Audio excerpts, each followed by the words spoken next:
Hey y'all, this is Brown at I have Brown, and tonight we're going to be talking about one of my favorite movies, The Deer Hunter, on DVD.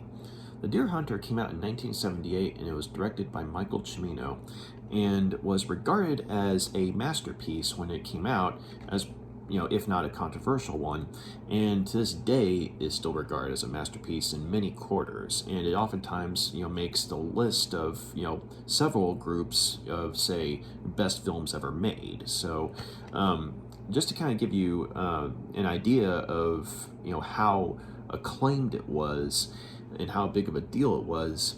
During the 51st Academy Awards ceremony, it was nominated for 9 awards and it won 5 of them. Best Picture, Best Director, Michael Cimino, Best Supporting Actor, Christopher Walken, and Best Sound and Best Editing. And so it also, one of the awards it was nominated for was Best Supporting Actress in the form of Meryl Streep, and that was actually her first Academy Award nomination, so pretty good, But so sometimes what happens is, you get a movie that has that type of acclaim, and you watch it when it initially comes out, and at first you're met with the razzle and dazzle and you're wowed by it, but then you watch it again sometime later, and I mean, yeah, it's still a well-made movie, but you're kind of like, yeah, it may have been a little overhyped, that kind of thing. But thankfully, at least in my opinion, The Deer Hunter is not one of those movies. It's something that it was definitely worthy of the acclaim and still leaves a mark to this day, upon watching it. And it's one of those things where even if, say, you don't particularly, like the movie or it's not your cup of tea, you can't deny that it's a powerful film and you go away thinking about it afterwards. But before I get into the story and the review, if y'all will permit me, there is a little bit of background info I would like to provide, and that's in the form that's talking about the director, Michael Cimino. So Michael Cimino was someone who had a bit of a interesting career, to put it mildly, and sadly he passed away a few years ago. But he actually started off in the realm of advertising, of all things, and he also worked on several screenplays. And one of those screenplays that he co-wrote with a friend was made into a movie called Silent Running, which was a 70s environmental science fiction film, and it starred Bruce Dern in what I would argue was a sort of career best performance for him. So if you like, say, environmental science fiction films, as well as if you're a fan of Bruce Dern, definitely check out Silent Running. And so the other movie that he worked on, as far as screenplays go, was for the very first Dirty Harry sequel, Magnum Force, in which he did a rewrite for the screenplay. And Clint Eastwood actually liked his work so much that he offered him a job as a director for a movie he was going to be starring in called Thunderbolt and Lightfoot, which came out in 1974. And so Cimino's debut as a director was actually a successful one, because one, the movie made back its money, and two, it met with a good amount of acclaim. I mean, nothing like earth-shattering or anything like that, but people liked the movie. And also it was nominated for Best Supporting Actor for one Jeff Bridges. And so considering that this was literally Cimino's first movie as a director, it was impressive that Thunderbolt and Lightfoot got nominated. Even though it didn't win, it was nominated. So, for Cimino, doing his first film, and to have that sort of recognition, first time around, that's pretty good. And so he was off to a promising start for sure. And then, while he was working on several other screenplays, he got to direct and work on The Deer Hunter. And The Deer Hunter was the movie that for a period of time marked him as a sort of emerging cinematic auteur in the sense of how much acclaim it got and how powerful it was and how much of a game changer it was for cinema. And so for a short period of time, Michael Cimino was on top of the world. But then his third movie, called Heaven's Gate, which came out in 1980, undid all that. And I have yet to actually see the movie, but I've read a lot about it, and I watched a rather informative documentary called I believe it was called Final Cut: The Making and Unmaking of Heaven's Gate. I think that's what the documentary was called, and it was narrated by Willem Dafoe. But the first time I read about that movie was in a book called The Hollywood Hall of Shame, in which several notorious Hollywood bombs are showcased, and that's how I learned about Michael Cimino, as well as Heaven's Gate. And so Heaven's Gate, it was a movie that was, as I understand it, was supposed to be kind of a deconstructionist Western, and so it was also a dramatization of a minor point in American history called the Johnson County Wars. And basically what you ended up having was a movie that I could be off by a little bit on the figures, but I believe the initial budget for Heaven's Gate was supposed to be $5 million. And it, because of the fact that Michael Cimino was, gliding off of the reputation of the deer hunter, and he was, kind of established as a cinematic auteur, he was basically given a lot of leeway and freedom in terms of, say, what he was able to do and the expenses that he was able to throw out on Heaven's Gate. I mean, very few people told him no, or if they did, it was kind of too late in the game to really make a difference. And so you basically had, for various reasons, a movie that was supposed to be somewhere between $4 and $5 million, I believe, ended up skyrocketing to 50 million. And so this is 1980, mind you. And so when the movie was finally released, it made somewhere, I think it was like between $2 and $3 million, I think. And bearing in mind that the movie ultimately ended up being close to 50 million to make, the fact that it only made 2 or 3 million, yeah, it was a huge bomb. And at the point in time it came out, Heaven's Gate was, considered by many to be, the biggest box office bomb ever made. And so, and another problem with the movie was that it was initially released as a 5-hour cut. And so the studio heads were like, no, there is no way that, audiences are going to sit, for 5 hours. And so, Cimino cut it down to, something around 3 hours. But, one, it was still too long, to a lot of people. And two, because of a lot of stuff that was cut out, from a narrative standpoint, it was hard to follow what was going on, that kind of thing, just from what I've read and what I heard about the movie. And so, basically, Heaven's Gate, destroyed his reputation overnight. And so there were, people joking about how, Cimino sold his soul to the devil, for the success of Deer Hunter, and Heaven's Gate was, the devil's way of coming to, collect what was due, that kind of thing. And so that's not to say that Cimino, didn't work again, even though, his status as an auteur was destroyed.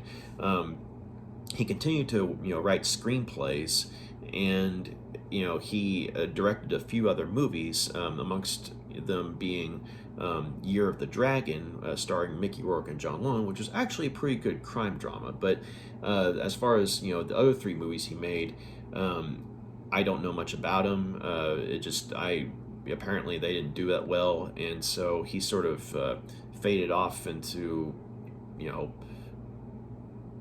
memory or obscurity and what have you. So it's one of those weird things where the Deer Hunter was like kind of an overnight success, but then Heaven's Gate was an overnight failure. And so it's really fascinating from a cinematic standpoint, seeing reading about this stuff or learning about this stuff. And so, because you watch Thunderbolt and Lightfoot and the Deer Hunter, especially the Deer Hunter, you cannot deny that, Cimino, had a talent for sure. And so I haven't seen Heaven's Gate yet, but I mean, I want to see it eventually, just to see what all the hype is, and what have you. But as far as the Deer Hunter goes, you know, regardless of what happened afterwards, it's still a damn good movie.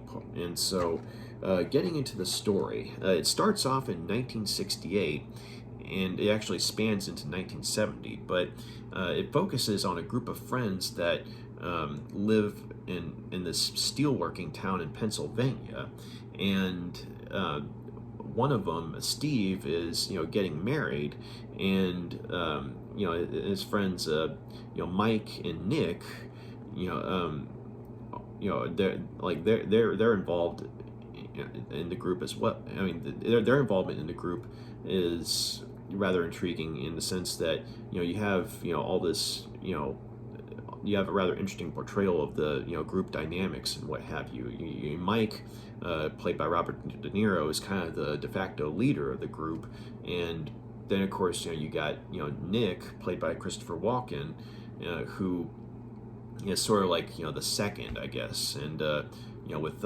Steve, played by John Savage, being the third, right? And there are others in the group too, but the focus of the movie is on these three guys. But so Steve is getting married, and Mike and Nick, they're at the wedding too, and so is a woman named let's see, I want to make sure I got the name right. Linda, yeah, Linda, who's played by Meryl Streep. And so Linda is friends with all the guys in the group, but she has a bit of a love triangle going with Mike and Nick. And Nick, during Steve's wedding, actually ends up proposing to Linda, kind of spur of the moment, right? And so Linda, I mean, she's very surprised by it. She's like, okay, yeah, sure. And Mike, he hears this or learns about it, and he's sort of just like, okay, and just kind of just backs off, and lets the two have their moment and what have you. But the main thing, though, is the reason that there's this there was kind of like this overwhelming urge for Nick to propose to Linda was because Mike, Nick, and Steve are about to ship off to Vietnam, and so like they enlisted, right? And so there's kind of a sense of urgency. I mean, you got Steve getting married, and you got Nick proposing to Linda, and then you got Mike, who is wanting to have one last deer hunt with his friends, because that was one of the main ways that these guys would unwind and socialize. Like after working at the steel mill, they would go hang out at this bar, and basically just decompress, have fun. And the bar is run by a guy named John, who's played by George Dzunda, very good actor. But so it's his bar, and the gang gets together, and another member of the group is a guy named Stan, played by the late John Cazale. And so Stan, he's kind of a fixture of the group, but he's someone who he's one of those guys that overcompensates for everything. And let's just say him and gun safety do not go well together. But so another way that these guys would unwind is like they would do these, they would go out into the woods and to hunt deer, and and this was kind of a ritual for them. And so before going off to Vietnam, they're wanting to have like one last deer hunt before things get serious, right? And so one of the things that happens prior to this last deer hunt, during, and this is during the wedding, is that everyone's getting drunk, having a good time and everything, but this sergeant, this sergeant who I guess is on leave or something, sort of happens to wander into the building where the wedding's being held. He sort of just looks around and has this really cold look about him, and he goes to the bar and just sits by himself and having a couple of drinks here and there, I guess maybe toasting to absent friends.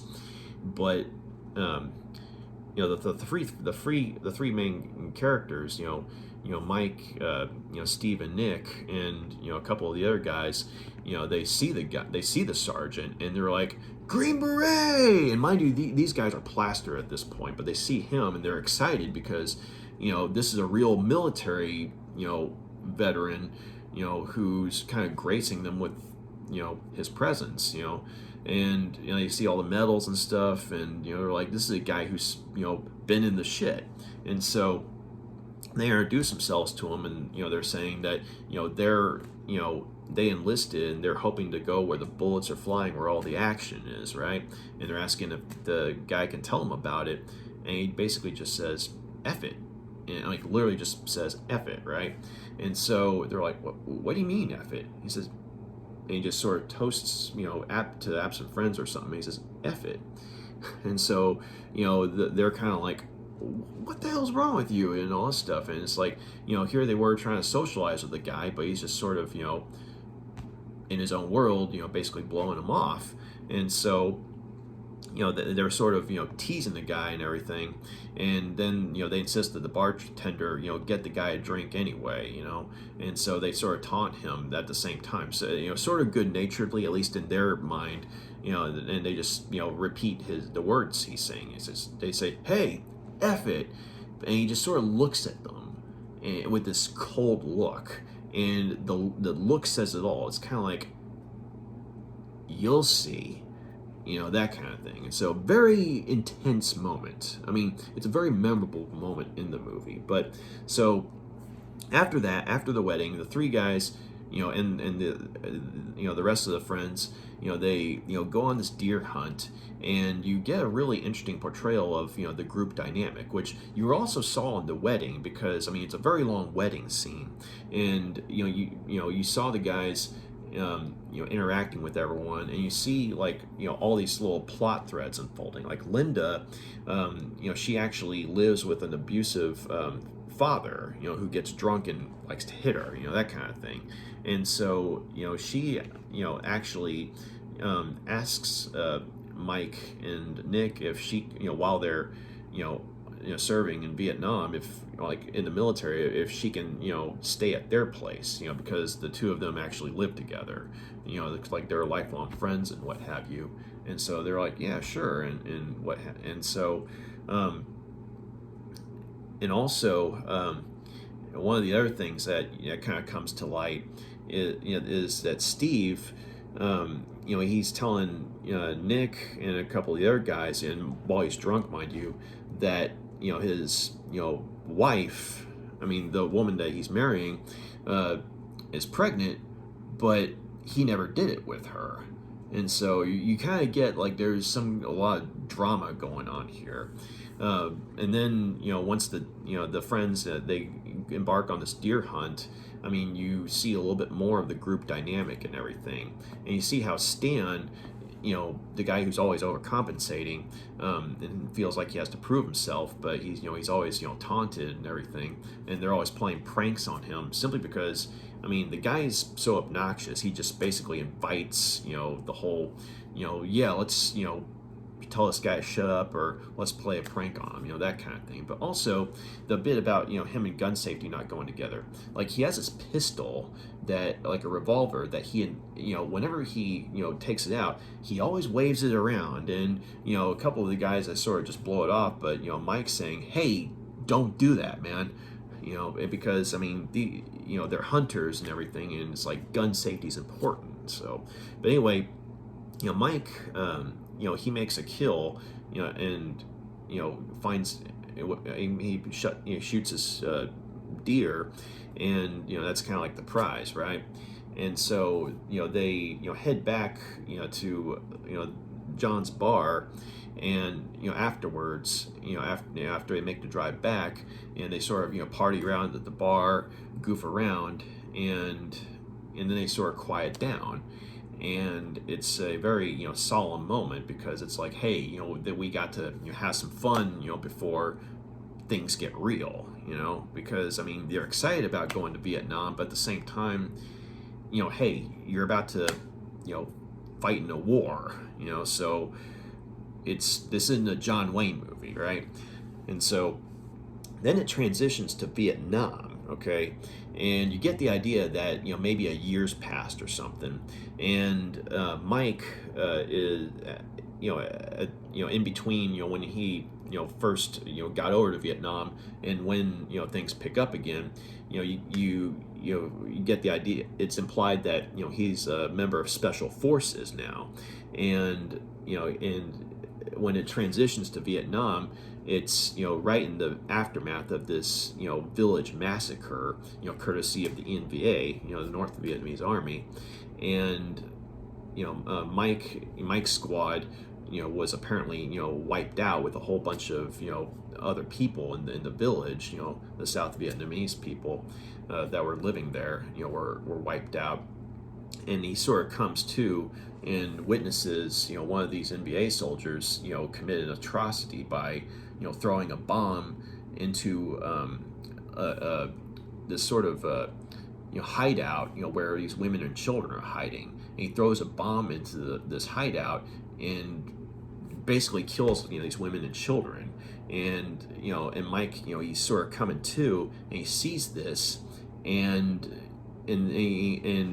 as he's getting his wits together, this NBA soldier, he sees that there's a woman who survived, and just barely, but she's bleeding out and stuff, and she has this baby with her, and she's basically saying something in Vietnamese. It's I don't know if it's telling begging for the guy to stop or just begging for help. And so the Vietnamese guy tells her to come forward, and then he shoots her in the baby. And at that point, Mike, he's like, screw this. And he just sort of, goes into all adrenaline mode and gets this, flamethrower that was laying around, from one of his dead comrades, and sets the dude on fire. And at that point, you're like, that guy deserves it. And so it's a really jarring transition, going from, the friends having fun, in their civilian life, to, yeah, you're in hell now. And so shortly after this, another reinforcements arrive, courtesy of helicopter, and two of those members of the squad are Steve and Nick, who haven't seen Mike in probably about a year at least. And Mike at first doesn't recognize them, but then they all recognize each other and they're like, my God, you're alive, and all this stuff. But shortly after that, that I guess the whole squad ends up being attacked by a North Vietnamese army, because it cuts to it shows some explosions happening in the distance, and then you see this whole army of people running at them, you see it from a distance, but you can tell that this is a big army. And then it transitions to this sort of enemy headquarters on this river, where they've have this almost like treehouse like bunker, and underneath it they've got this prison pen where these where the American soldiers or American POWs and South Vietnamese POWs are being held and tortured.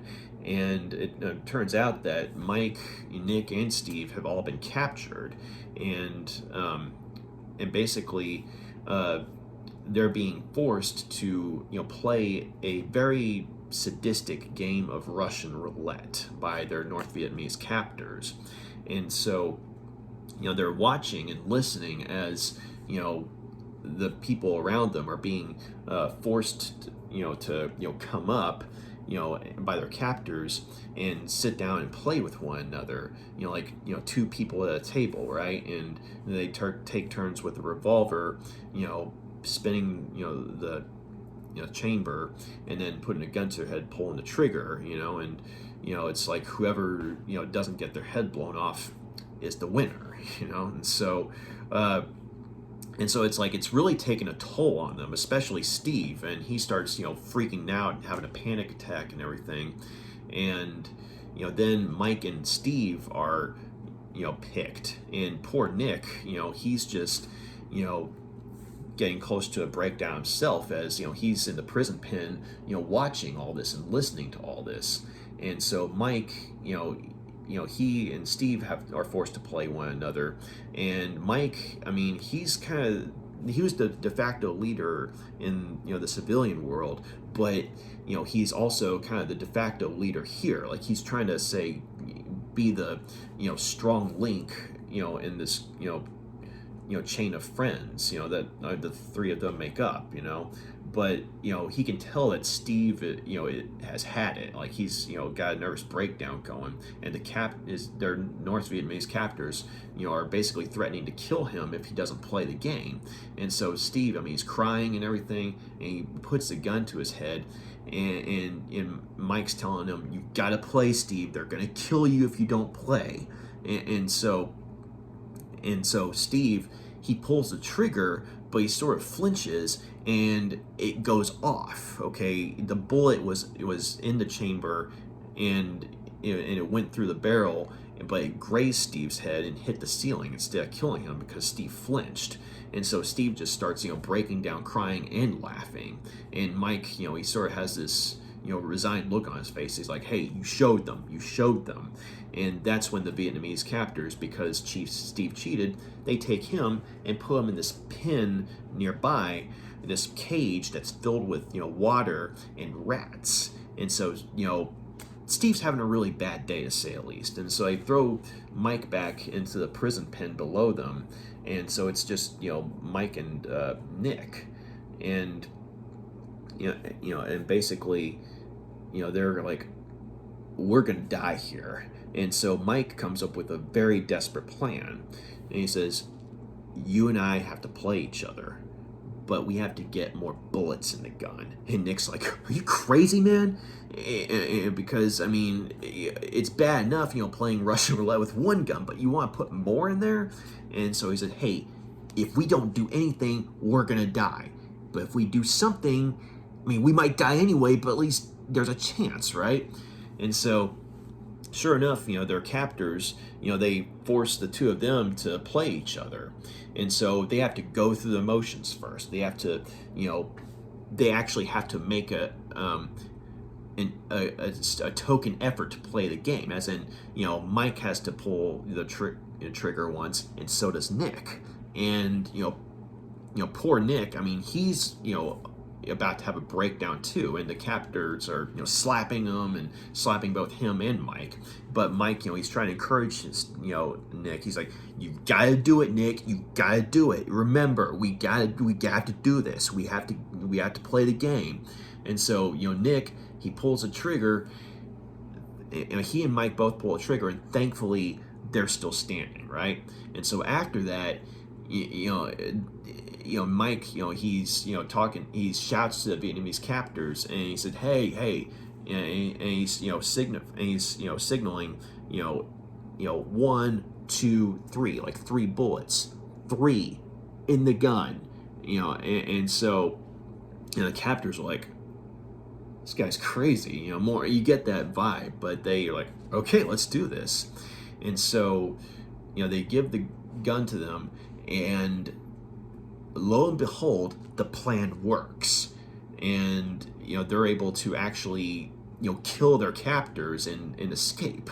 But it's one of those instances where it was like a Hail Mary play. Like, it could have backfired big time. And so after killing their captors, the two of them, they get Steve out of the cage. But Steve's not of much use at the moment, because he's basically in another world. Because he's having a nervous breakdown. But yeah, so the three of them, they sneak out of there, and they go down the river on this log, and an American helicopter happens to come by, and tries to pick them up, right?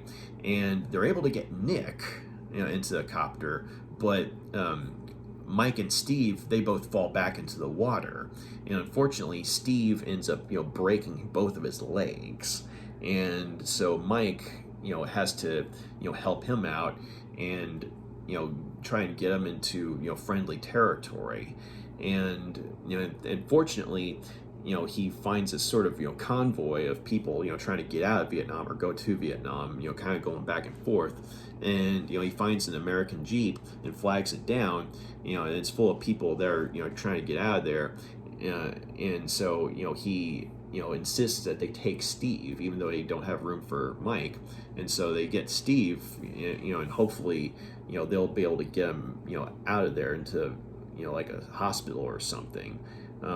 And so, Mike, he's kind of left to wander, right?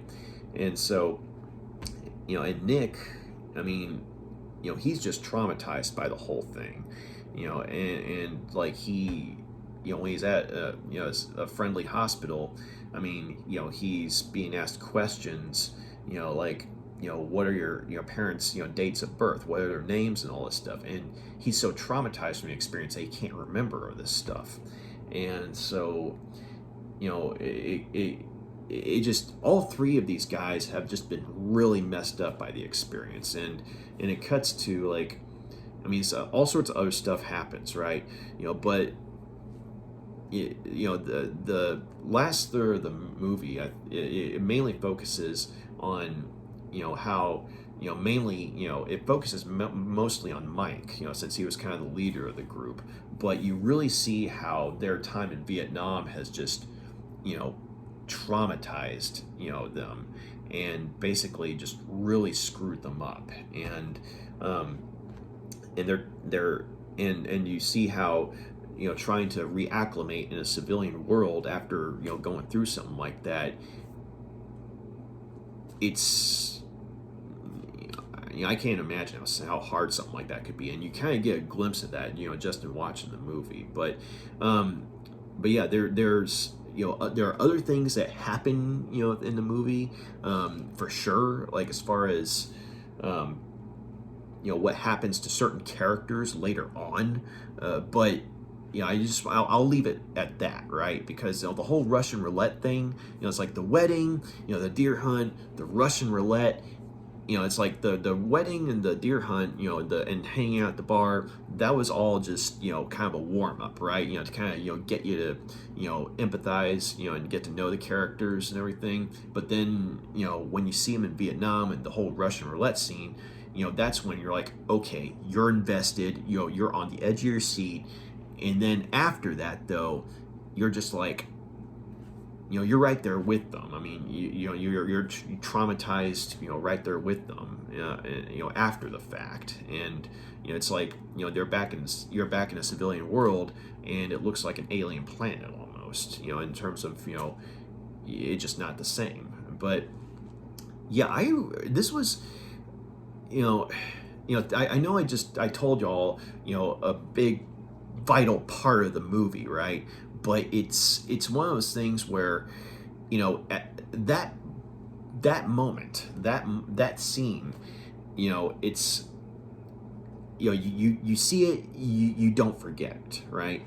And you really care about the characters as far as all this, after all this is gone, or, you get to know the characters, right? But then after all this, you see just how it really affected them, how it messed them all up. And getting to where like the acting and everything, you got Robert De Niro, I mean, just killing it as Mike, the leader of the group. And you really see how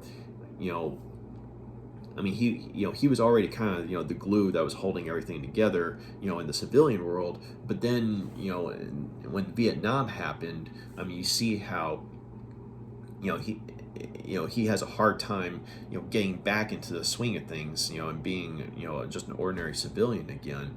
And it's something that's slow going. And and it's like he initially tries to avoid his friends, with the exception of Linda, and the two of them, they sort of get something going, but it's very hard for him to get back into things, and because he's just so traumatized from everything. And it's like, it's so fascinating seeing this character who is so strong, and yet vulnerable too. And Robert De Niro just did a very good job, and I think it gave one of his best performances. I mean, Robert De Niro was just a great actor, but this was like in the 70s, when he was like young and hungry and everything, and like around the time of Taxi Driver and what have you. And not too long after, Taxi Driver and Deer Hunter, he had Raging Bull, and the rest is history, right? But the Deer Hunter for me is one of his best performances, just because you see how capable of a leader as he is. He's still human, and he's not invulnerable. And then you got Christopher Walken, who most people today remember think of him as this kooky actor, but he can do serious. And The Deer Hunter is one of those instances where it was a straight up serious performance. And Christopher Walken, you really see how he goes from being sort of this warm vibrant member of the group to being someone who's so broken by his experience that he can't remember his parents, like he can't remember things about his parents when asked, and he can't talk to people without having some sort of nervous breakdown from it all. And and then you get to later in the movie when certain things happen with his character, and it's haunting. And so there's a reason Christopher Walken was not only nominated for best supporting actor, but there's a reason he won too. And Deer Hunter, I think, was also one of Christopher Walken's best performances. So if you're thinking that Christopher Walken can only do kooky, definitely check him out in The Deer Hunter. And I would also say stuff like The Dead Zone. I mean, that's another good one. But yeah, Christopher Walken was aces as Nick in this movie. And then you have John Savage as Steve. And most people, I think, remember him from, say, like Hair, or his brief but memorable part in the Spike Lee movie Do the Right Thing. I mean, but I think he should have been nominated too. I mean, I don't know how that would have worked, had they tried to nominate Christopher Walken and John Savage in the same movie. It probably couldn't have done that. But Steve, though, John Savage as Steve, gave, I know it's kind of cliche, it sounds probably kind of repetitive at this point, but he also gave one of his best performances in this movie. Because you see this guy who, on one hand, I mean, much like the other guys in the group, I mean, he's very vibrant, he's alive, he's happy to be in this gang and what have, or this group of friends and what have you. And he's got family and everything, and he's getting married, and he's all happy and stuff. But you also see him as a guy who is kind of trying to do the right thing, in the sense that when he's getting married to when he's getting married and everything, you get the idea that he's marrying her because even though the kid isn't his, he's wanting to do the right thing and kind of maybe be a father for the kid, and he's not wanting the woman to he's not wanting his now wife to basically be known as, like, say, a whore or something like that for having a kid out of wedlock, that kind of thing. So you kind of get the idea that Steve is someone who is trying to do right by his friends and loved ones and everything. And so when you see him in Vietnam, when he's having that nervous breakdown and screaming and stuff, I mean, John Savage, like when he's screaming and just utter fear and crying and stuff, I mean, my God, it's like you're floored just by the intensity of it. And I mean, it's like all three of these guys were just aces in this movie.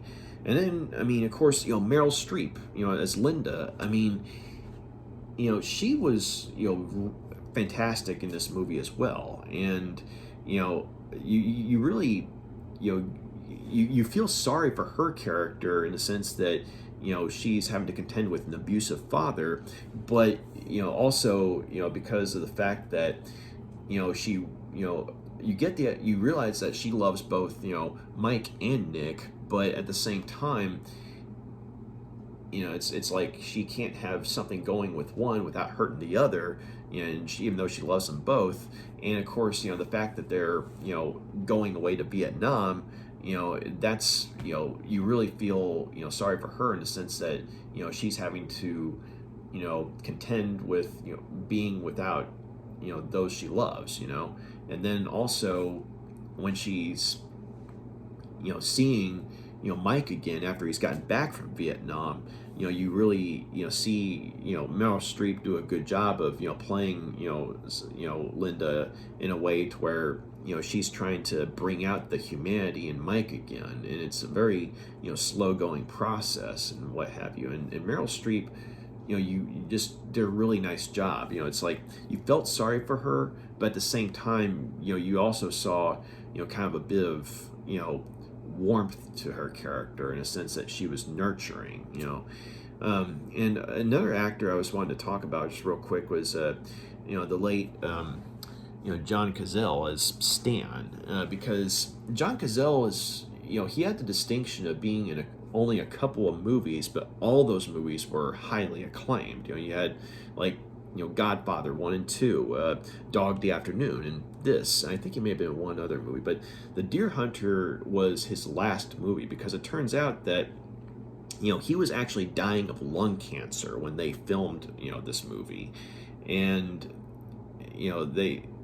And John Cazale, you watch him on screen, and for the most part, you probably wouldn't be able to pick up that he's dying. I mean, he was just that good of an actor because, I mean, he too has kind of a life to his own character, and I mean, he does a good job of playing someone obnoxious, but at the same time, someone who is also, I guess you could say, believable as far as like he comes across as a real person who is obnoxious and not like say a caricature or anything like that, but it's like you probably have met people like this guy.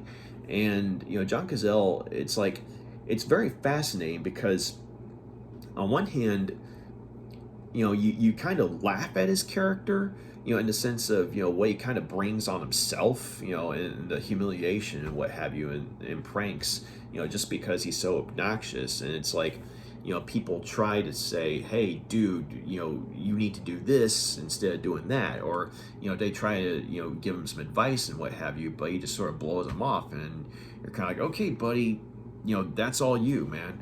And so he just, people like this. And so, like me personally, I didn't hate his character, but he was an obnoxious one to where you kind of laughed when certain things happened to him, but then things happen later in the movie, and you're kind of like, dude, read the room, shut up, read the room.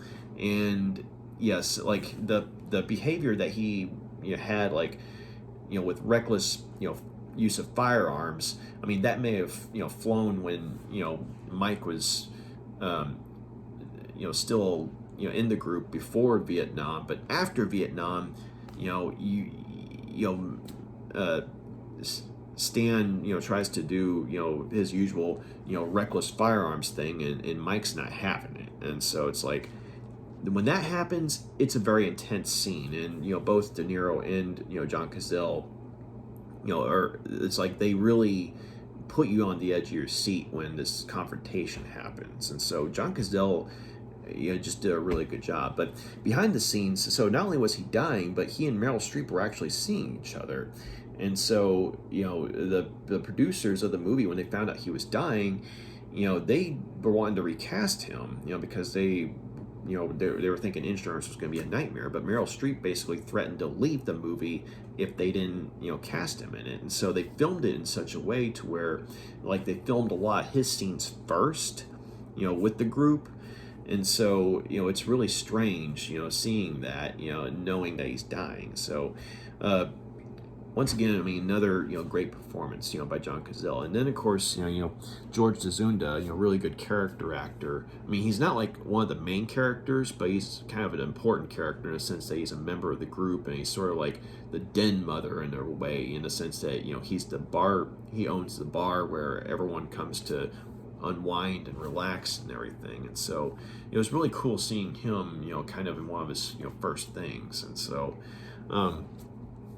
But yeah, just everyone in this movie, just like all the main people, did just a really fantastic job, and and you have some really good cinematography, some very good photographic moments, and you also have a beautiful score by give me a sec here, I gotta make sure I got the name right, Stanley Myers, who the theme from the Deer Hunter, you hear it, you don't forget, and you've probably heard it before, but it's very, it's beautiful and sad at the same time, which is appropriate because, you have this, the music kind of goes hand in hand with the story that the movie's telling, and so you have great performances, some beautiful cinematography, and oftentimes and sometimes hellish cinematography. I mean, when we're back in Vietnam and what have you,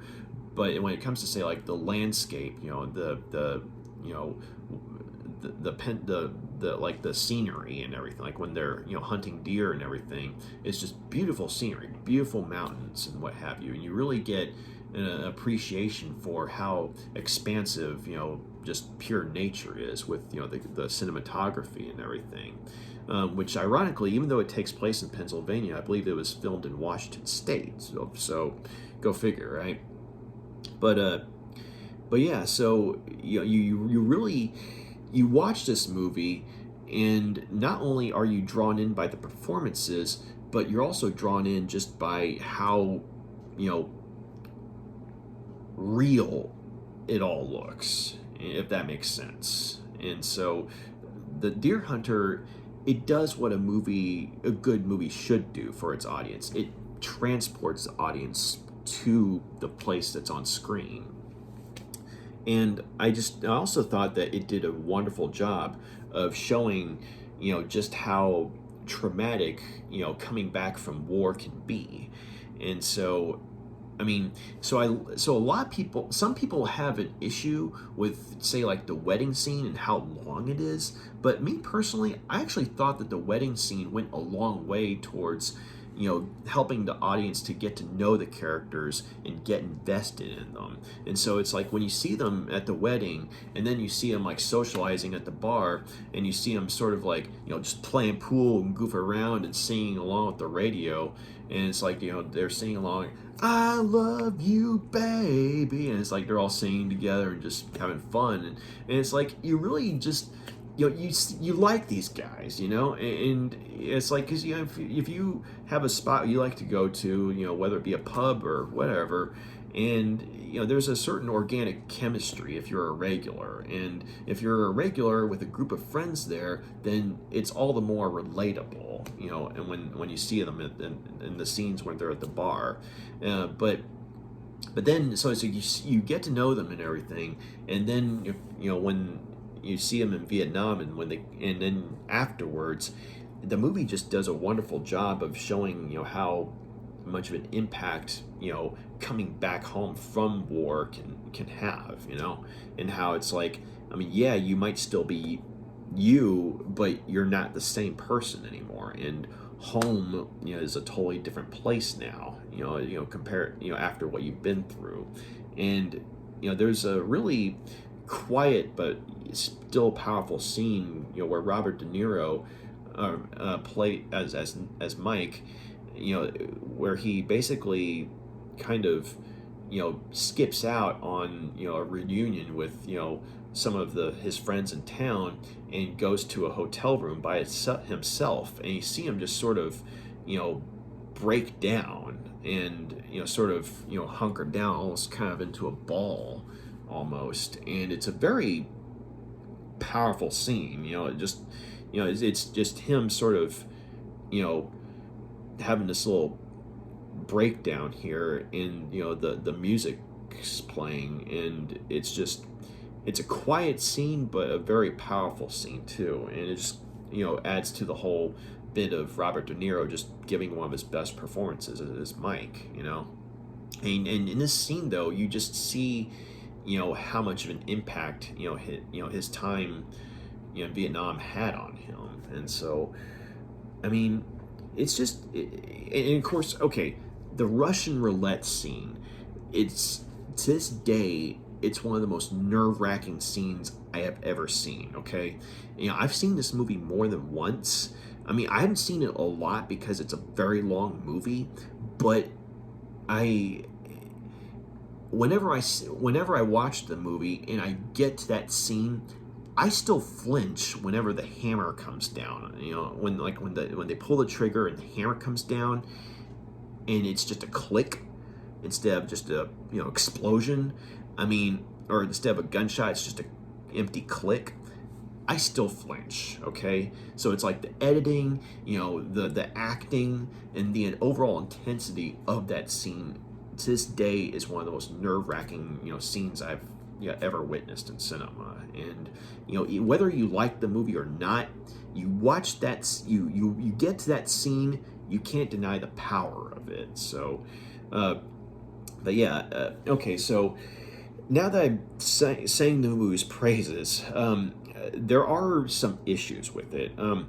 One, it's a very long movie, okay? It's a slow burn.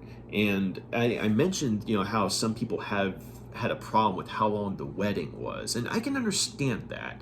But because of how long the movie is, if you don't like slow burn movies, you may have a difficult time warming up to it. Like, how sometimes it's like you sit back and have a beer or whatever it is you like to drink, and just chill and watch a movie, right? The Deer Hunter's not that kind of movie. It's one of those things that you want to make sure you have the time to sit down and watch it and observe everything and take everything in, because there's a lot of detail in the movie. There's a lot of intricacy.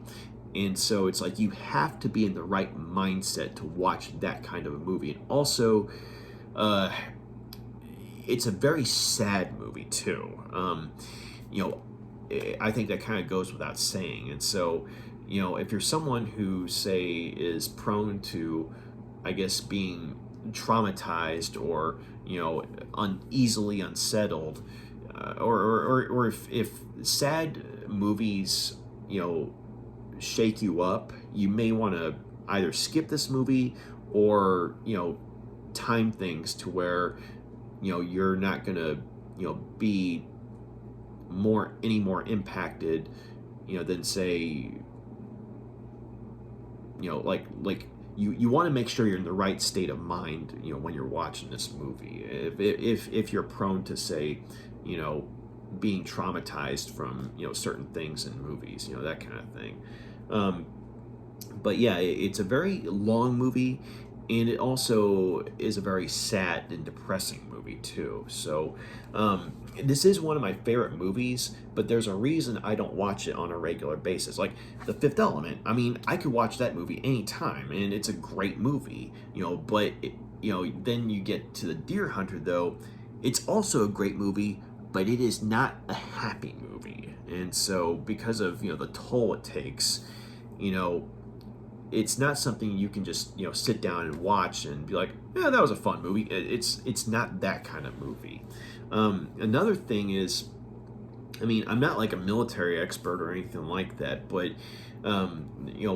some people might take issue with how certain aspects of the Vietnam War are portrayed, because I mean there was a lot of controversy about the Russian roulette scene, because people who maybe knew more about the Vietnam War were saying that stuff like that didn't happen. I mean, yeah, people were tortured, but there were no instances reported about the NVA forcing their captors to play Russian roulette or anything like that. And so supposedly Cimino said that yes, stuff like that did happen, and so but he wasn't able to provide any proof. And so if you're someone who's trying to be who's like a stickler for military realism, you might having it, you might have a problem with how things are portrayed in that regard. And also, one of the problems that I actually do have with the movie is that sometimes when the scene transitions are just very abrupt. I mean, case in point, when it goes from, say, the friends having their last hurrah in the civilian world and then suddenly having an abrupt transition to where you're smack dab in the aftermath of a village massacre in Vietnam. I mean, it's a very jarring transition, and then it goes from a distant shot of enemy soldiers charging at them to suddenly they're captured. The transitions in scenes like the scene transitions and moments like that in the movie are very jarring and very unexpected. And so, in some ways, I kind of got used to it, as I guess, some sort of technique or something. But at the same time, I would have liked to have seen more of, say, like the characters actually, stepping off into Vietnam for the first time, and maybe showing a little bit basic training or something like that, or how did they get separated and what have you. It just like as powerful as the Vietnam stuff is, because of how sudden and jarring the scene transitions are, you don't really get a sense of, like, you get an emotional sense of how things were, I think, but in terms of, say, being like a believable portrayal of like from a military standpoint, I think that might be an issue. I mean, like I said, I'm not a military expert, but at the same time, I think I would have liked to have seen more of the day-to-day stuff, as far as how they functioned in Vietnam. Like, you look at a movie like Platoon, like Oliver Stone's Platoon, also a great movie, also a sad one too. But you watch that movie, and even if you're not a military expert, which I am not, you get a much better idea of how, like a platoon or members of an army operate. Whereas in the Deer Hunter, you really don't get that. I mean, you get an emotional sense of how damaging war can be, but you don't get, say, a clinical approach to how these guys function in the field, that kind of thing. And so that's where I just feel like if the scene transitions hadn't been so jarring, I think, or if we'd gotten to see more of them in how they acclimated to Vietnam before they were captured, I think from a military perspective, the movie would have been better, I think. But yeah, so all in all, though, it's a great movie, but a long and sad one. And so make sure you're in the right state of mind, to before sitting down and watching it, and make sure you have time to kill, because I believe it's like something like 3 hours, maybe a little more than that. But at the same time, it's a journey that's worth taking, at least once, or at least in my case, I mean, more than once, but just not on a regular basis. So I'm going to go ahead and give the Deer Hunter 5 out of 5 stars. I mean, this was a masterpiece. And real quick, there are some bonus features here. I regret to say I haven't actually checked them out, but on this Legacy Series edition, it's a 2-disc edition. Like, you pop it open here.